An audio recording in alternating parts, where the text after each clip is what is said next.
Who is Dr. Destroyo? Who is Dr. Destroyo? Who is Dr. Destroyo? Who is Dr. Destroyo? Who is Dr. Who is Dr. Destroyo?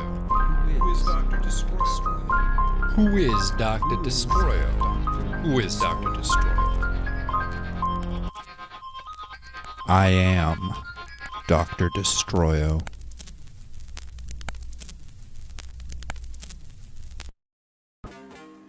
From the Death by Media Man podcast show, it's Dr. Destroyo. The story of the world's first true supervillain. We're telling Dr. Destroyo in sequence every 2 weeks. So if you haven't listened to the first episodes, go back and start there. Then, this will all make a lot more sense.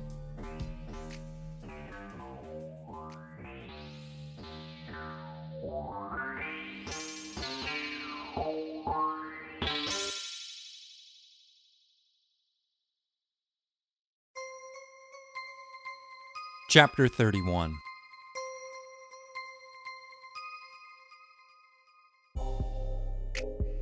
A week went by, and finally I climbed back up from the little self-pit of self-pity and solitude I'd dug for myself.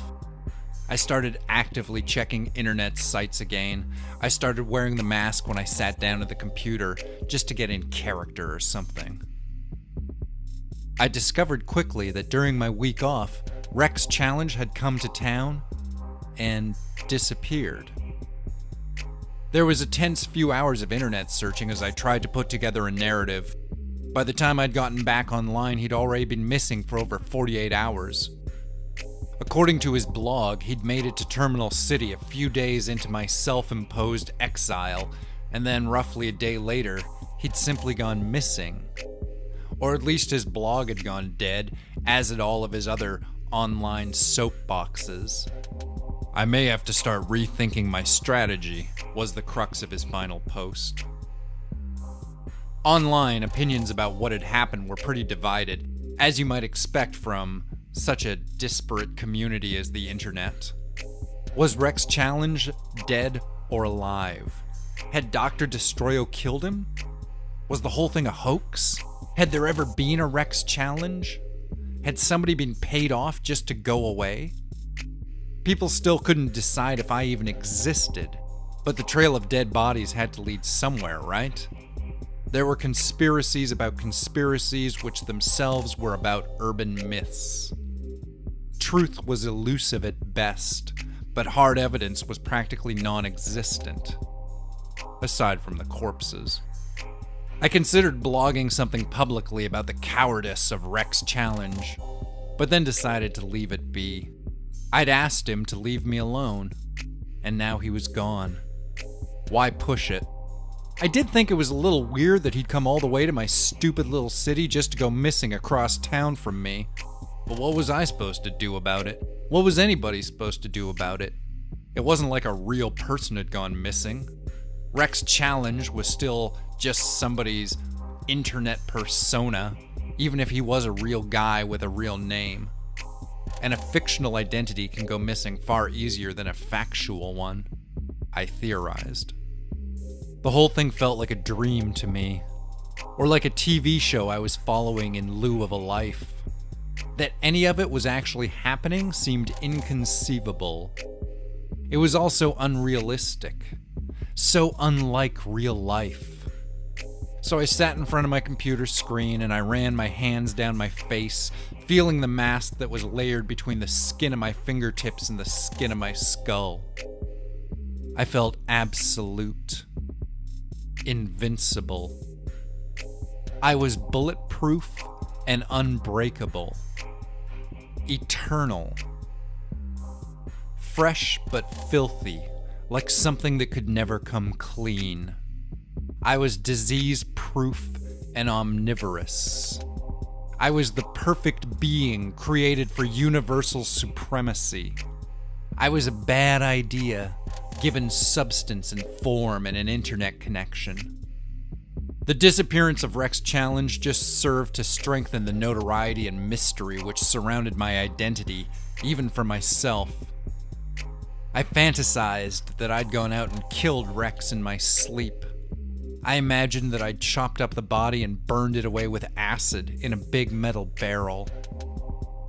The mainstream of the online community stopped making jokes, and a few sites popped up expressing genuine concern about the whereabouts and personal safety of Rex Challenge. But nobody knew anything.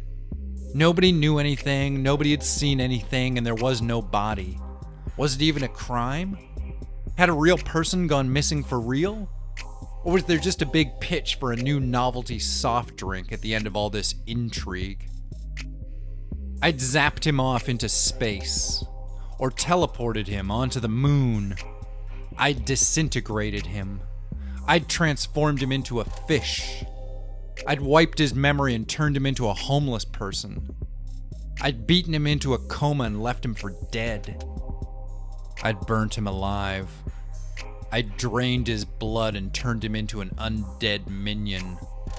I'd harvested his organs. I'd used him for genetic experimentation. I'd turned him to my cause. I'd shot him with a gun that made it so he'd never existed, with a bullet that reached him back before he was in his mother's womb. I'd altered reality so he'd never existed, except as a cry for help. There were theories. Eventually I added one, just a single one, to an online forum under a false name. I gave my name as unmasked_uninterested. And I said that I thought Rex Challenge had probably become scared of Dr. Destroyo and gone into hiding. My comment received 87 dislikes and 32 angry responses, 8 of which were typed in all caps. One user wrote to me, "Somebody out there is killing heroes, and we're all just sitting back and watching like it's not even happening. But it is. It's all real, and we need to find out who's behind it all."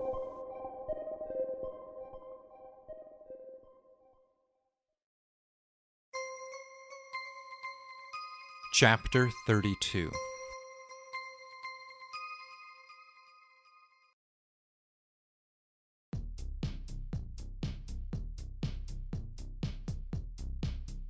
Eventually, after my week of solitude had come to an end, I decided that it was time to go outside again. To at least go for a walk.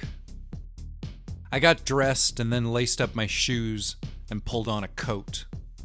The coat I'd been wearing the night the Mason Hotel burned down. As I stepped outside, I stuck my hands into the pockets of the coat, and then I paused. I pulled out a wad of cash from the pocket. I stepped back into the apartment, locking the door behind myself. I counted the money. A few hundreds, some 50s, a bunch of 20s. $2,087. I'd stolen the money out of the hotel cash register before I'd left, I realized. A more modern hotel maybe would have had more of its revenue in credit card receipts, but the Mason had taken in a nice chunk of cash the night it had burned to the ground. A little over $2,000. I recounted the money a couple dozen times, arranging it and then rearranging it out on the coffee table. I broke the cash down into separate piles, and then I merged all the piles together. I held all the money in the palm of my hand, and I wondered who it had once belonged to. Eventually, I took the cash and I put it in a plastic food container. Then I put the container in the back of the freezer. I kept $40 out and used it to go for a burger and fries. I love a good hamburger. I love it more than almost anything. I hate that they're called hamburgers since there's no ham in them. I could give a fuck for Hamburg. Like that's the only place where somebody said, "We could throw a bun around that piece of meat and then eat the fucker." I consume a lot of pizza, but I could probably live the rest of my life just eating hamburgers and never complain. I'd discovered that I'd looted a burning building while high on drugs. What else had I gotten up to that I might have conveniently forgotten? I take mayonnaise with my fries. I first heard about doing that in Pulp Fiction. I didn't get it at first, but now I won't even touch ketchup. I love those fancy fry places too, where you can get all those different kinds of mayo, all crazy flavored and spiced. Extravagant, fancy mayonnaises. Maybe I really had murdered Rex Challenge. Maybe I'd snuck out of my apartment and my mind and committed another cold-blooded killing. Maybe I'd missed out on the best part, when he looked up and saw that it wasn't really Dr. Destroyo, world-famous supercriminal, who defeated him and robbed him of his life. It was just me. Just some ordinary guy. Just some ordinary guy. I don't like cheese on a burger, and I generally won't even get bacon. I like a hamburger for the purity of what it is. I don't need extra sauces or overly specific themes. Just a good old regular burger with fries on the side. Or maybe the best part was when they realized that Dr. Destroyo was me. That I was him. That there was no illusion or myth. There was just me. There was just me with a mask for a face. It was hard to say what was real and what wasn't anymore, really. And of course, I wasn't just some ordinary guy. Some ordinary guy had been my secret origin, my code phrase of transformation. If I had killed Rex Challenge, if that really was his real name, then he would have looked up at me and he would have known that there truly was something in this world that was bigger than men, bigger than all mankind, and that was Dr. Destroyo. I bought a bag full of burgers and then I took them home so I could eat them on the couch with the TV turned up loud.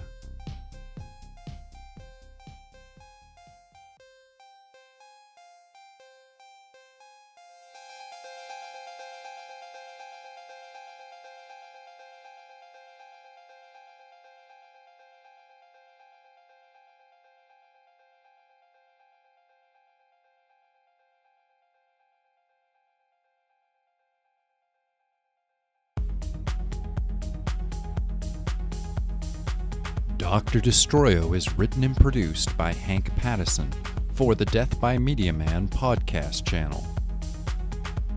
You can subscribe to the Death by Media Man podcast on iTunes and SoundCloud. If you enjoyed this, please leave us a like or a comment and tell a friend. And if you'd like to support the Death by Media Man channel with your money, there's a link to our Patreon in the description of this program. Thanks so much for listening, and we'll see you in 2 weeks for the next installment of Dr. Destroyo.